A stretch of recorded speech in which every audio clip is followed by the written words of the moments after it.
우리 시간 다 함께 자리에서 일어나셔서 오늘 우리에게 주시는 하나님의 말씀 함께 보겠습니다. 오늘 우리에게 주시는 하나님의 말씀은 사도행전 12장 18절에서 24절까지의 말씀입니다. 사도행전 12장 18절에서 24절까지입니다. 제가 받들어 읽겠습니다.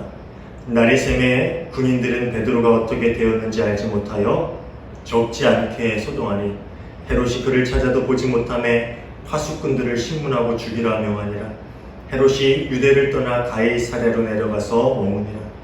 헤롯이 두로와 시돈 사람들을 대단히 노여워하니 그들의 지방이 왕국에서 나는 양식을 먹는 까닭에 한 마음으로 그에게 나아와 왕의 칭소 맡은 신하 블라스도를 설득하여 화목하기를 청한지라. 헤롯이 나를 택하여 왕복을 입고 단상에 앉아 백성에게 연설하니 백성들이 크게 부르되 이것은 신의 소리요 사람의 소리가 아니라 하거늘 헤롯이 영광을 하나님께로 돌리지 아니하므로 주의 사자가 고치니 벌레에게 먹혀 죽으니라. 하나님의 말씀은 흥왕하여 더하더라. 아멘. 이는 우리에게 주시는 하나님의 말씀입니다. 자리에 앉아주시기 바랍니다. 오늘도 함께 예배하는 우리 모두에게 주님의 평화가 있기를 간절히 소원합니다. 우리 지난주에 함께 보았듯이 유대인의 환심을 사기 위해서 헤롯은 야고보를 죽이고 또 베드로까지 죽이려 잡아 감옥에 가두었습니다. 그렇지만 헤롯의 이 잔악무도한 시도가 실패로 돌아가자 헤롯은 이에 분을 참지 못하고 이 베드로를 지키던 파수꾼들을 신문하고 죽이라 그렇게 명령을 내리지요. 성경에 나오는 헤롯 가문의 사람들은 하나같이 이렇게 폭력적이고 잔인한 모습을 우리에게 보여주고 있습니다. 자신의 왕위를 지키기 위해서 아기까지 서슴지 않고 죽였던 이 헤롯 대왕도 그랬지요. 예수님 당시에 이 헤롯 왕, 그도 그렇게 잔악무도한 모습을 보여줬고요. 또 자신의 잘못을 지적하는 세례 요한을 죽였던 헤롯 대왕의 아들 헤롯 안디바도 비슷한 모습으로 등장을 합니다. 그리고 오늘 본문에 나오는 야고보를 죽이고 베드로까지 죽이려 했는데 이를 실패하자 파수꾼들을 모조리 처형시키는 이 헤롯 아그리파 1세도 그렇고 성경에 나오는 헤롯 가문의 사람들은 하나같이 이렇게 잔악무도한 모습을 보여주고 있습니다. 그 중에서도 특별히 사도행전 12장에 나오는 헤롯 아그리파 1세, 이 사람은요, 이 잔인함과 더불어서 매우 교만한 모습을 성경에서 보여주고 있습니다. 파수꾼을 죽이라 명령한 후에 그는 가이사랴로 돌아갑니다. 원래 가이사랴는 이 헤롯 왕이 주로 거주하던 주둔지였습니다. 그래서 예루살렘에서의 권리를 마친 후에 가이사랴로 다시 돌아간 것이지요. 그런데 그곳에서 그의 교만을 드러내는 한 사건이 일어나게 됩니다. 무엇 때문에 헤롯이 두로와 시돈 사람들에게 그렇게 화가 났는지 성경에는 그 이유를 상세히 이야기해주고 있지는 않지만 아마도 당시에 헤롯 왕이 이 해변 도시였던 두로와 시돈과 일종의 무역전쟁을 벌이고 있었던 것으로 추정을 합니다. 그래서 헤롯은 자신이 다스리던 영토에서 나는 그 곡물을 무기 삼아서 두로와 시돈을 괴롭히고 있었던 것이지요. 그 무렵 헤롯이 이 헤롯 아그리파 1세가 다스리던 팔레스타인 영토는요, 이 자신이 할아버지인 헤롯 대왕이 다스리던 때에 버금갈 정도로 아주 넓은 영토를 이 헤롯 아그리파 1세가 통치하고 있었습니다. 그리고 그 땅의 대부분은 비옥한 땅이었습니다. 그렇게 이곳에서 나오는 곡물을 공급받는 것에 의존하며 살았던 두로와 시돈 사람들에게 식량 공급을 중단한다는 것은 그들의 생계를 위협받는 매우 심각한 상황이었던 것입니다. 그래서 두로와 시돈 사람들은 헤롯의 마음을 달래기 위해서 이 가이사랴로 가서 헤롯의 시종이었던 블라스도를 통해서 헤롯에게 화평을 청하게 되지요. 결국 이 식량이라는 무기를 가지고 두로와 시돈 사람들을 괴롭히던 헤롯이 승리하는 그런 모습을 보여줍니다. 그리고 이를 받아들인 헤롯이 한 날을 택해서 사람들 앞에서 연설을 하였다라고 본문은 우리에게 전해주고 있습니다. 유대의 역사가 요세푸스는요, 이 사도행전 12장 본문에 있는 이 헤롯 사건에 대해서 아주 상세한 기록을 우리에게 전해주고 있는데요. 이 날이 오늘날의 영국인 브리타니아 원정에서 돌아온 로마 황제 글라우디오의 개선을 기념하기 위한 축제의 두 번째 날이었다라고 합니다. 그리고 또 이날은 황제의 생일이었던 8월 1일이었다라고 그렇게 기록을 전해주고 있습니다. 그러니까 이 헤롯이 연설을 하기 위해서 나온 그 날이 어떤 날이냐면은 이 영국 땅을 정복하기 위해서 갔던 글라우디오 황제가 그 땅을 정복하고 돌아온 것을 기념하기 위해서 축제를 열었는데, 그 축제의 두 번째 날이자 글라우디오 황제 생일이었던 8월 1일이었다는 것이죠.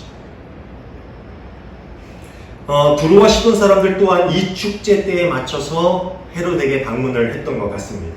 그런데 이날 가이사랴에 모여든 많은 백성들, 두로와 시돈 사람들을 포함한 가이사랴에는 많은 이방인들 앞에서 헤롯이 연설을 하게 되었는데, 요세푸스의 기록에 의하면요, 그날 헤롯이 입고 있던 옷은 길고 헐거운 은색의 겉옷이었다라고 이야기하고 있습니다. 길고 헐렁한 은색, 은빛이 나는 그런 겉옷을 입고 나왔는데, 이 옷이 태양 광선에 반사가 되면서 아주 찬란한 빛이 헤롯에게서 반사되었다라고 이렇게 이야기하고 있습니다. 아마도 이 헤롯은 자신의 위험을 과시하기 위해서 일부러 이러한 의상을 연출했던 것으로 보입니다. 그리고 헤롯이 연출한 의도대로 사람들은 연설을 하는 헤롯에게 환호성을 보내기 시작하지요. 22절 말씀입니다. 그때의 군중이 신의 소리다, 사람의 소리가 아니다 하고 외쳤다. 어떤 부분에서 사람들이 이렇게 헤롯의 말에, 헤롯의 연설에 열광하면서 이것은 신의 소리다라는 그런 칭찬을 했는지는 잘 모릅니다. 백성들 사이에 있던 두로와 시돈 사람들이 헤롯에게 잘 보이기 위해서, 아첨을 하기 위해서 그런 말을 외치기 시작한 것인지, 아니면 헤롯이 백성들 귀에 듣기 좋은 이야기, 이 헤롯이 그런 얘기를 잘하잖아요. 유대인들에게는 유대 사람들이 듣기 좋은 말과 일을 했던 이 헤롯이 그 백성들이 듣기 좋은 말을 하는 데다가 또 그의 옷에서 은색 광채가 쫙 피쳐나오니까 그것을 보고 사람들의 마음이 동요한 것인지 정확한 것은 알 수 없지만, 어쨌든 사람들은 그 자리에서 이 헤롯의 연설을 칭찬하면서 환호성을 지르기 시작했고, 그 환호성이 헤롯이 연설하는 그 온 광장에 울려 퍼졌을 것입니다. 그런데 중요한 것은 헤롯은 그 군중의 외침을 듣고 그것을 멈추기보다는 스스로 도취되어서 그 찬양을 즐기는 모습을 보여주고 있습니다. 어쩌면은 이 바로 전에 베드로의 탈옥으로 인해서 자신의 자존심에 상처를 입었는데, 이 계기를 통해서 그 상처난 자존심을 충전하고 있는 것으로 좀 보이는 것 같아요. 그렇지만 헤롯은 자신이 그 저지르고 있는 그 잘못이 얼마나 큰 잘못인지 그것을 깨닫지 못하고 그 시간을 즐기고 있었습니다. 그것은 자신의 교만이 자신을 하나님의 자리에 앉히고 있다라는 것을 그가 망각하고 있었다라는 것이지요. 당시 유대인들을 제외하고 두로나 시돈 사람들을 비롯한 모든 이방인들은 범신론적인 신론을 가지고 있었어요. 그러니까 하나님, 이 신이 어디에든 존재하고 있다라는 그런 범신론적인 그러한 신론을 가지고 있었던 사람들이었고, 특별히 정치적인 권력을 가진 황제나 이 왕 같은 그 통치자들에게 신 혹은 신의 아들이라고 부르는 경우도 아주 허다했지요. 그래서 로마의 황제를 그들은 신으로 여기며 신이라 부르기도 했습니다. 그러니까 사람들이 헤롯의 연설에 신의 소리다, 이것은 신의 목소리다, 신의 연설이다, 그렇게 환호성을 지른 것은 아마 헤롯에 대해서 극도로 높은 경의를 표현하고 있는 것인지도 모릅니다. 하지만 자신 또한 유대인이고 또 유대인의 왕으로 있었던 헤롯에게 그렇게 찬양하는 백성들의 외침은 막아야 할 일이었습니다. 스스로 그 영광을 취하는 것이 아니라 그 목소리를 막고 자신이 신이 아님을 이야기했어야만 옳은 모습이었겠지요. 그렇지만 헤롯은 그것을 막기는커녕 오히려 스스로 그런 찬양을 유도한 것처럼 보입니다. 그런 옷을 입고 휘황찬란한 빛을 내면서 오히려 나를 인간이 아닌 신적 존재, 그런 신성이 있는 존재로 봐주기를 원했던 것이 이 헤롯의 모습이었습니다. 그리고 또 막상 그런 찬양이 자신에게 쏟아지자 헤롯은 그것을 즐기는 모습을 보여주고 있지요. 사도행전 10장을 보면은요, 고넬료가 베드로를 만날 때 어떻게 합니까? 베드로를 만나자마자 그 앞에 절을 하지요. 사실 고넬료가 베드로에게 절을 하는 것, 고넬료는 이방인이었죠. 그래서 고넬료도 하나님을 믿고 있었지만 범신론적인 신론을 가진 문화 안에서 자란 사람이기 때문에 베드로가 신이다라기보다는 신적 능력을 소유한 사람이다라는 그런 생각을 가지고 있었기 때문에 그 앞에 경의를 표현하는 것이었습니다. 어떻게 보면 베드로는 그래, 뭐 절 받을 수 있죠. 나를 존경하는 모습이니까 그냥 가만히 있을 수도 있죠. 그런데 베드로가 어떻게 합니까? 거기서 이런 얘기를 하죠. 나도 사람이다. 뭐예요? 나는 절대 신적인 존재가 아니다. 하나님이 미천한 나를 통해서 역사하시는 거지 나도 너와 똑같은 사람이다라는 말을 해요. 자신을 조금이라도 신격화하는 것을 막아서는 모습을 보이는 베드로와는 완전히 반대되는 그러한 모습을 헤롯이 보여주고 있지요. 헤롯은 베드로와는 정반대의 모습으로 스스로를 신격화시키기 위해서 애썼고 그것을 즐기는 모습을 보여주고 있습니다. 성경은 이런 그의 모습이 하나님의 영광을 가로채는 모습이다라고 이야기하죠. 결국 이런 교만한 모습을 하나님께서는 그냥 보아 넘기지 않으십니다. 하나님의 영광을 가로채는 모습, 자신 스스로 하나님의 자리에 앉으려고 하는 그런 헤롯의 모습을 보고 하나님은 헤롯을 그 자리에서 즉시 벌하십니다. 23절. 그러자 즉시로 주님의 천사가 헤롯을 내리쳤다. 헤롯이 하나님께 영광을 돌리지 않았기 때문이다. 그는 벌레에 먹혀서 죽고 말았다. 이 헤롯의 죽음에 대해서 요세푸스는 아주 상세한 기록을 남기고 있어요.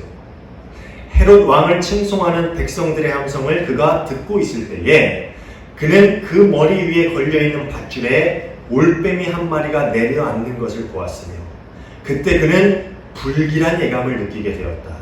왜냐하면 그 당시 올빼미는 그것을 처음 본 사람에게는 행운을, 두 번째 본 사람에게는 재앙을 상징하는 새로 여겨졌으며 헤롯은 이번에 두 번째로 같은 올빼미를 보았기 때문이다. 근심이 그 마음을 어둡게 하기 시작하더니 그 배가 심히 아팠으며 참을 수 없을 만큼 극심한 통증이 수반되었다. 신하들에 의해 재빨리 궁궐 안으로 옮겨진 헤롯은 5일 동안 극심한 통증으로 사경을 헤매다 죽었다.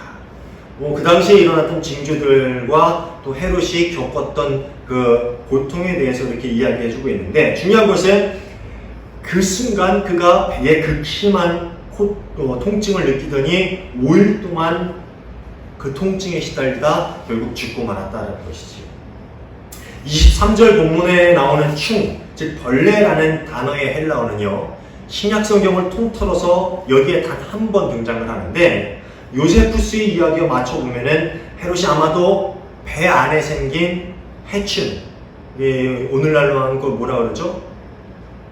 이 배 안에 기생충이라고 하나요? 그 기생충으로 인해서 고통받다 죽은 것으로 그렇게 생각되어집니다. 참 재미있는 죽음이고 참 어이없는 죽음이죠. 사막 교부들의 금원집에 보면은 이런 말이 나오거든요. 유혹을 당할 때에 우리의 힘과 능력을 자랑하면 하나님께서 보호의 손길을 거두시고 결국 우리는 넘어질 것이다. 이 교만에 대해서 경고하고 있는 말인데 우리와 같은 이 세상 사람들이 평생을 살아가면서 늘 싸워야 할 적이 있는데 그것이 바로 교만이라는 의미입니다. 눈에 보이는 적은 이 다가오는 것과 위협하는 것이 눈에 보이기 때문에 대응을 할 수 있고 또 경계를 할 수가 있습니다. 그렇지만 교만과 같이 눈에 보이지 않는 적은 언제 다가왔는지, 또 어느새 우리 마음 안에 자리 잡고 주인이 되었는지 쉽사리 우리가 알아챌 수가 없지요. 그것이 우리의 삶을 다 지배하고 우리 삶의 주인이 되는 그 순간에도 그 교만이 우리 안에 자리 잡고 있다는 사실을 알아채기란 참 힘든 일인 것 같습니다. 그렇기 때문에 정말 정신을 바짝 차리고 경계해야 할 적이 바로 교만이라는 것입니다. 언젠가 제가 제 일기장에 적어놓은 글이 있는데, 아마도 제가 그날 설교를 한 후에, 설교한 후에 누군가에게 칭찬을 받았던 것 같아요. 이렇게 글을 적었더라고요. 기도로, 설교로, 찬양으로 내 자신을 높게 보이게 만들고 누군가의 칭찬을 듣는 것. 누군가나 한 번쯤 바라기도 하고 실제로 어깨를 으쓱하게 만드는 일이기도 하다. 그리고 그것은 인간을 마귀의 입맛에 가장 맛있게 만드는 양념이 되기도 한다. 늘 그런 싸움 가운데 살아간다. 그리고 이겼다고 생각하는 순간에 지고 쓰러진 내 자신을 본다. 아마 제가 칭찬 듣고서 어깨가 으쓱해졌다가 그날 밤에 그 모습이 부끄러워서 이 글을 적은 것 같아요. 목회자인 저에게도 교만과의 싸움은 결코 쉬운 일이 아니지요. 그것이 어느 순간에 어떤 길을 통해 제게 다가올지, 저를 어떠한 방법으로 공격할지 전혀 예측할 수 없기 때문입니다. 그리고 종종 교만이라는 그 교활한 적과의 싸움에서 쓰러져 엎드려져 있는 제 자신을 보게 될 때도 자주 있습니다. 참 별것 아닌 것 가지고도 우리는 쉽사리 교만해지게 마련입니다. 우리에게 있는 모든 것이 주님께서 허락하신 것입니다 라고 우리 늘 입으로 고백하지만, 살면서 정말 우리가 자랑할 만한 일이 생겼거나 우리에게 무엇인가가 얻어졌을 때에 우리의 말투, 표정, 행동은 그렇지 못할 때가 많아요. 입으로는 그 모든 것이 주님 덕분입니다, 주님이 하셨습니다 라고 고백하지만 우리의 말투, 행동, 또 은연중에 나타나는 그 모든 것들이 교만을 지향하고 있을 때가 참 많다라는 것이지. 그리고 이것은 세상의 기준으로 볼 때 가진 것이 많은 사람일수록 특히 심해지는 것 같아요. 제가 오래전에 한 교회의 교육부를 맡고 있을 때입니다. 하루는 변호사를 하고 있는 분이 교사가 되고 싶다라는 그러한 마음을 가지고 제게 찾아와서 이야기를 했습니다. 변호사 하면 세상 모든 사람들이 부러워할 만한 직업이지요. 큰 로펌에서 변호사를 하고 있는 이분이 겸손한 모습으로 제게 와서 저도 교사로 교회에서 헌신을 하고 싶습니다 라는 그런 말씀을 하실 때 제가 마음속으로 정말 큰 감동을 받았어요. 그렇지만 모든 일에는 순서가 있지요.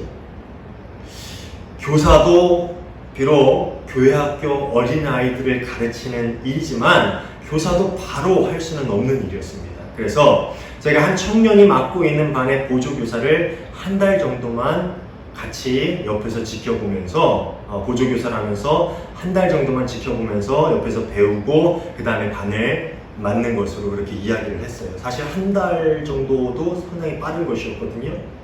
그런데 한 2주 정도 지나고 제게 찾아오셔서 죄송하지만 제가 교사를 못할 것 같습니다.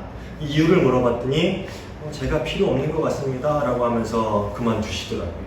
나중에 들려오는 말로는 제가 자신을 무시해서 교사를 그만뒀다고 하더라고요. 그러니까 제가 착한 청년의 보조교사를 맡겼다라는 이유로 2주 정도 나오다가 교사를 그만뒀습니다. 아마 자신이 변호사인데 대학생 청년 밑에서 보조교사를 하는 것이 아마 많이 자존심이 상했던 것 같습니다. 벌써 10년 가까이 지난 일이지만 저는 아직도 그때 일을 생각하면 그분의 결정에 많은 아쉬움이 남습니다. 세상에서는 가진 재산이나 직업으로 그 사람의 가치를 평가할 수 있을지는 모르지만 하나님 앞에서는 그렇지 않습니다. 물론 그 청년 교사보다 더 잘 가르칠 수 있는 재능이 그분에게 있었을 수는 있겠지요. 하지만 하나님은 재능이 많은 사람 이전에 겸손히 주님 앞에 나오는 사람을 기뻐하시며 사용하신다라는 것을 여러분 기억하시기를 바랍니다. 제가 어떤 특정인의 예를 들어서 이런 말씀을 전하는 게 죄송스럽지만 우리 삶 가운데 우리 모두에게 일어날 수 있는 일이에요. 내가 그래도 세상에서 이 정도 되는 사람인데 나에게 이런 일을 어떻게 시킬 수가 있지? 하면서 죄송하지만 제가 바빠서 일이 있어서 못하겠어요. 그렇게 교회 일을 혹시 거부한 적은 없나요? 그런데 기억하시길 바랍니다. 내가 누구이든 내가 몇 살이든 내가 어느 정도 배웠든 내가 얼마나 부자든 그거 중요하지 않아요. 하나님은 어떤 일이든 겸손히 맡고 겸손히 주님 앞에 나오는 사람을 기뻐하며 사용하신다는 사실, 겸손히 하나님께 쓰임받을 수 있는 방법이라는 것을 여러분 기억하시기를 바랍니다. 사람이 가진 재능이나 재산이나 권력이 아무리 많은들 그것이 하나님 앞에서 얼마나 되겠습니까? 그렇지 않아요? 얼마나 많은 재산을 가졌더라도, 얼마나 권력이 대단하다 하더라도, 얼마나 높은 직업을 대통령 정도 된다 하더라도 그게 하나님 앞에서 무슨 소용이 있겠어요? 참 재미있는 것은 사도행전 저자인 누가가 직업이 뭐였죠? 의사였습니다. 근데 의사였음에도 불구하고 이 부분을 아주 간략하게 기록하고 있어요. 충에 먹어 죽었다. 벌레에 먹어 죽었다. 의사 정도 되면은 하나님이 치셔서 그 안에 복통이 일으켰는데 세균이 알 수 없는 병에 걸려서 이렇게 할 수도 있잖아요. 그 당시에 병명을 대가면서. 근데 그렇게 하잖아요. 충에 먹어 죽었다. 그 이유는 헤롯이 세상을 활용하던 권력을 가지고 있던 사람이었지만 하나님 앞에서는 아무것도 아니라는 사실. 하나님께서 배 안에 생기게 한 그 충, 벌레만으로도 벌할 수 있는 미천한 존재에 불과하다라는 사실을 강조하기 위해서 누가는 이 헤롯의 죽음을 아주 간략하게 기술하고 있는 것입니다. 팔레스타인 넓은 영토를 다스리던 왕, 자신의 말 한마디로 사람의 목숨을 빼앗을 수 있었던 권력을 가진 사람, 유대 땅에 있는 그 누구와 견주어도 모자라지 않을 만큼의 힘을 가지고 있었던 사람이었지만 뱃속에 있는 해충에게 목숨을 잃는 것은 막을 수 없었던 보잘것없는 존재가 바로 헤롯이었습니다. 그리고 그런 보잘것없는 존재가 바로 우리 모두입니다. 본문은 헤롯의 죽음을 이야기한 후에 이런 말을 이어서 전하고 있습니다. 24절입니다. 하나님의 말씀이 점점 더 널리 퍼지고 믿는 사람이 많아졌다. 비록 막강한 힘을 가진 헤롯은 복음을 막으려 했지만 복음은 날이 갈수록 널리 퍼져갔고 오히려 복음을 막으려 했던 헤롯은 그 생이 다해서 하나님 앞에 서게 되었지요. 막상 자신이 서고자 했던 그 자리에 앉아있던 하나님을 마주했을 때 그 헤롯은 자신이 진짜 어떤 존재였는지를 뼈저리게 깨달았을 것입니다. 자신이 앉으려 했던 그 신의 자리, 막상 그 자리에 앉아 계신 하나님을 그가 죽어서 뵙게 되었을 때 내가 정말 얼마나 보잘것없는 존재였는가라는 것을 그분 앞에서, 하나님 앞에서 깨닫게 되었을 것입니다. 이사야 40장 7절 8절은 이렇게 이야기하고 있습니다. 주님께서 그 위에 입김을 부시면 풀은 마르고 꽃은 시든다. 그렇다. 이 백성은 풀에 지나지 않는다. 풀은 마르고 꽃은 시드나 우리 하나님의 말씀은 영원히 서 있다. 이사야 선지자의 말처럼 우리는 한낱 풀에 지나지 않는 존재들이지. 세상에서 얼마나 많은 돈을 가지고 있던, 얼마나 대단한 직업을 가지고 있던, 얼마나 대단한 권력을 누리고 있던 하나님 앞에 서면은 저 들판에 있는 풀보다 우리는 나을 것이 없는 존재들입니다. 우리가 가진 모든 것을 다 하나님 앞에 늘어놓는다 할지라도, 우리가 가진 모든 지식을 하나님 앞에 자랑한다 할지라도, 우리가 가진 인맥이 얼마나 넓은지 하나님 앞에 일일이 다 읊는다 할지라도 그것으로 우리가 구원의 한 자락이라도 붙을 수 있을까요? 그것으로 하나님의 나라 안으로 한 발자국이라도 들어갈 수 있을까요? 그럴 수 없지. 우리가 세상에서 가지고 있는 것 아무리 뛰어나다 할지라도, 아무리 많은 것을 가지고 누리며 산다 할지라도 그것은 우리가 하나님 나라로 들어가게끔 조금도 힘을 쓰지 못합니다. 그러니 우리가 누구에게 무엇을 자랑할 것이며 어떻게 교만한 마음을 품고 세상을 살아갈 수 있겠습니까? 특별히 하나님의 일을 하는 데 있어서 우리가 어떻게 교만한 마음으로 주님 앞에 설 수 있겠습니까? 아까 말씀드렸던 사막의 교부들의 금원집에 보면은 이런 말이 나와요. 겸손함과 하나님을 두려워하는 마음, 이 두 가지 덕이 다른 모든 덕들을 능가합니다. 겸손은 하늘로 들어가는 출입문입니다. 겸손이 하늘로 들어가는 출입문이다 라고 이야기하고 있습니다. 사랑하는 여러분, 시대로 없어질 것들을 손아귀에 잡으려 애쓰며 살지 맙시다.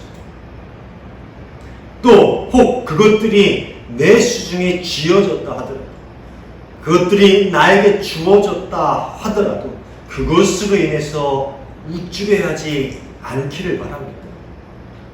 오직 하나님의 나라를 바라보면서 또 늘 하나님 앞에 우리가 서 있다는 마음을 품고 살아가면서 늘 겸손하게 참된 진리를 쫓아 살아갈 수 있는 저와 여러분 모두가 되시기를 바랍니다.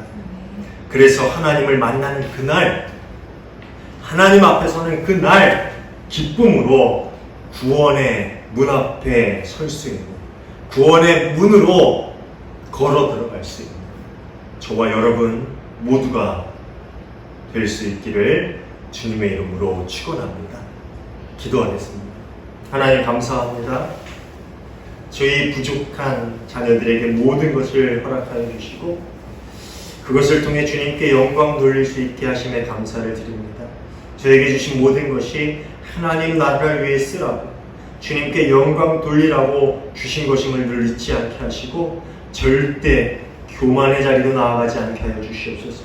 늘 우리를 쓰러뜨리고 마귀에게로 이끌려낸 그 교만이라는 놈을 날마다 쳐서 복종시키고 주님 앞에 무릎 꿇고 참 진리 안에 순종하며 살아갈 수 있는 저희 모두가 되게 하여 주시옵소서. 성령님 저희 마음을 성찰하게 하시고 늘 말씀으로 비추며 주님께 나아갈 수 있도록 저희를 도와 주시옵소서. 늘 함께 하실 줄 믿고 감사하며 예수님 이름으로 기도하옵나이다. 아멘.